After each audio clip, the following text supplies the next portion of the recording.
just got done with my surgery. I look like I just got done with my surgery, so I just made it back to my car. And hold on a second, let me turn this off. And I just wanted to testify. Sorry, my nose is itching. The medicine they gave me made my nose itch, but they had pushed my surgery back to today instead of Tuesday. That's why I don't think I updated y'all, but I haven't been on. But anyway, I'm still a little loopy, but something so amazing happened today, and I have to testify before. Just I have to say it because it made me cry. And anyway, so I had to be at my at the hospital at like 5:30 this morning, and one of my neighbors dropped me off. My other neighbor picked me up afterwards. But leading up to the surgery, I was just feeling very sorry. The medicine they gave me makes me itch. But anyway, I was feeling very alone leading up to the surgery because um, my parents couldn't come up because they had moved this. They had couldn't move up.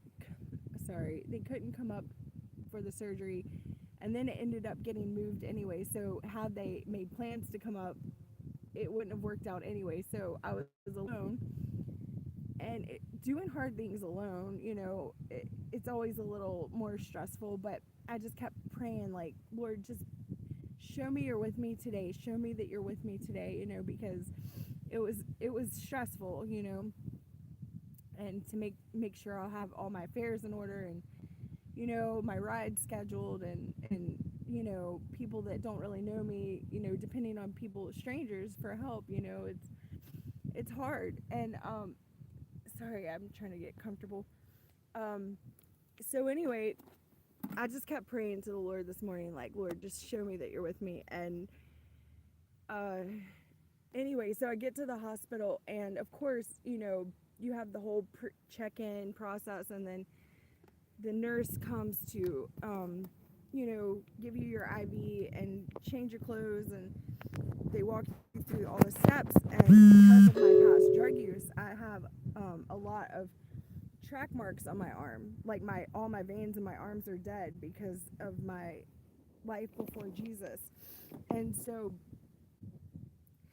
I have to tell them this. I have to tell them, if you give me opiates during the surgery, that's fine, but not afterwards. Like, so no painkillers afterwards.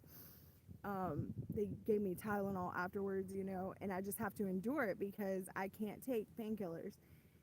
And so they gave me some during the surgery. That's why my face is itching. But anyway, so I have to tell them, like, 9 years ago, Jesus delivered me from my opiate addiction, but all my veins are dead. And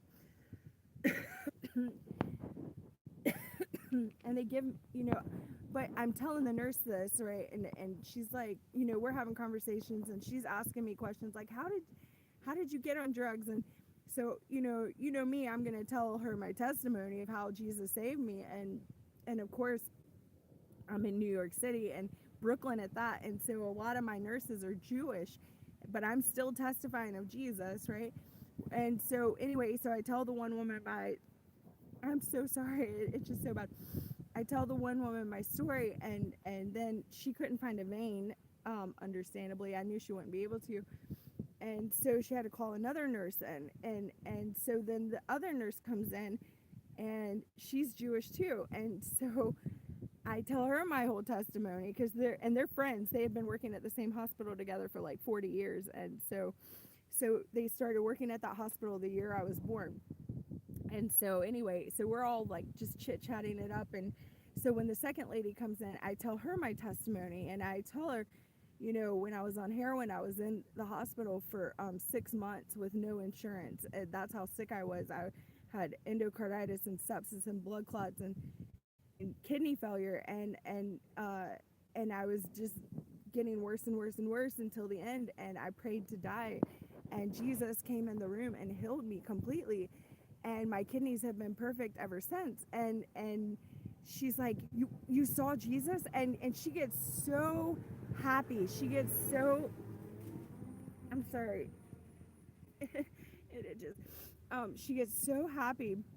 and she lights up, and I'm thinking, you just said you were Jewish, but she is like, she's like, you're not going to believe this, but I saw Jesus too a few months ago, and I haven't told anyone, but I was praying for healing in my stomach, and I was hurting so bad, and I prayed and prayed and prayed for 2 days for God to help me, and a man with blue eyes came in the room and healed me. What did he look like? What did he look like? And she's like asking me, what did he look like? And I was like, well, a Jewish man with blue eyes. And I said, you know what? There's a painting of Akiane that she painted when she was 10 years old, and it looks just like Jesus. And I said, she's like, do you know, where can I see it? And I pulled it up on the phone and I showed it to her, and she's like, that's Jesus. She was testifying. She's like, that's him. And she got so happy. And she's like, you just confirmed so much for me. I cannot wait to tell this story, because she was afraid, because of her Jewishness and because of her family, to testify of what had happened to her, because she didn't know if she was going crazy or not.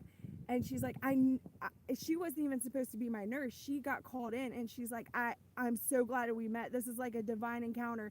She said, I needed to hear your testimony so bad. She was elated. She was hugging me. She was, oh my gosh, she was so ecstatic. And I just started crying, because I was like, if I had to go through all this just for this one lady, then it was all worth it.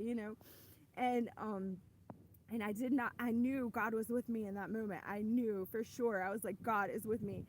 And then so then I go to my surgery, and I'm scared, but y'all don't even know. The head of surgery at NYU, he's retiring like next month or in 2 weeks, and I'm one of his last surgeries that he's ever going to do, and he's got like 50 or 60 years of experience, and probably, and all the nurses were like, he's the best. He's Dr. Fursley is the best doctor. You got the best doctor. And that calmed me so much. And he was the sweetest man, and he came in the operating room, and he just, like, he knew I was scared, and he just came over and he put his hand on my shoulder, and he held my hand, and he was so calming, and he just held me until, like, I fell asleep. And then I woke up in the I woke up in the other room, and I haven't felt like hardly any pain whatsoever.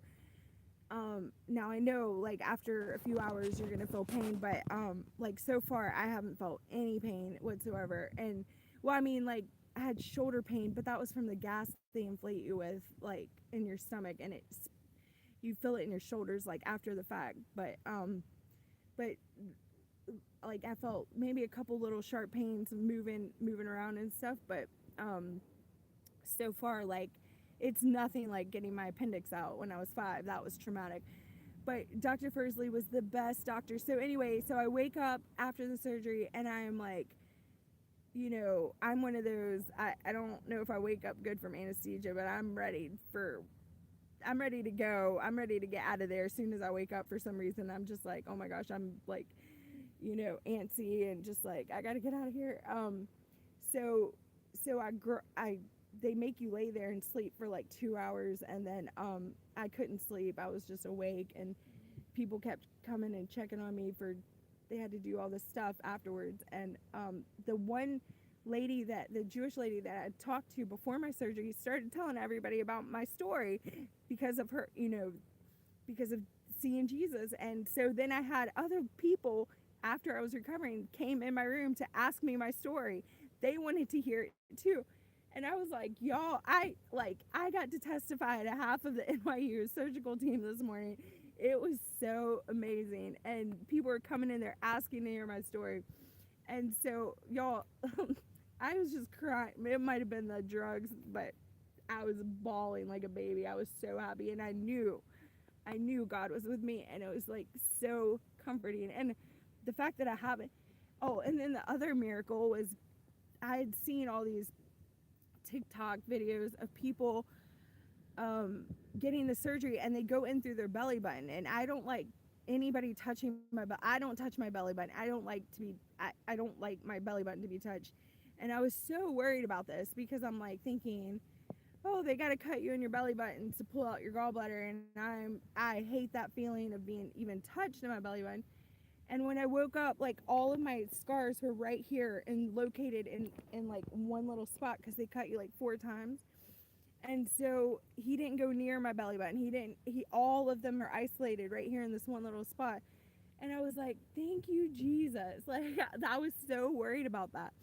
And, but I'm always like, whatever they have to do, I'm okay with it. But when I woke up and I saw that everything was isolated in one little spot away from my belly button, I was so happy. I was so happy.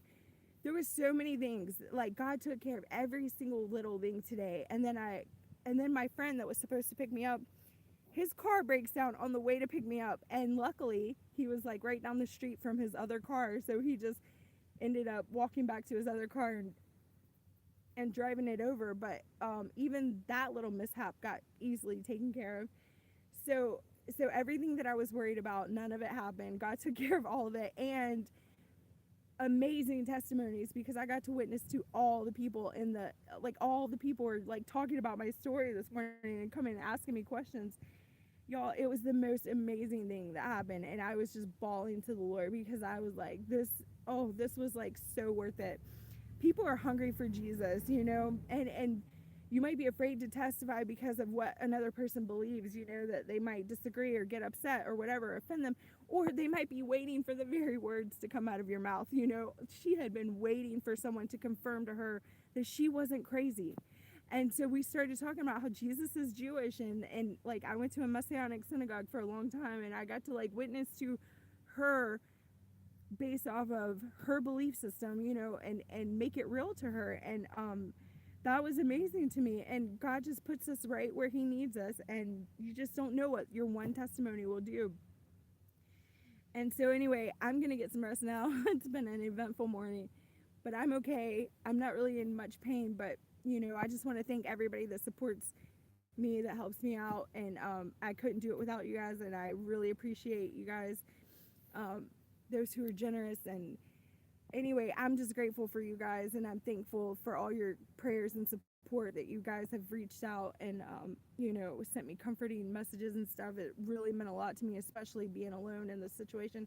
But I learned today I was definitely not alone. God was right there in the midst of all of it. So I love you guys, and I'll talk to you soon. Bye.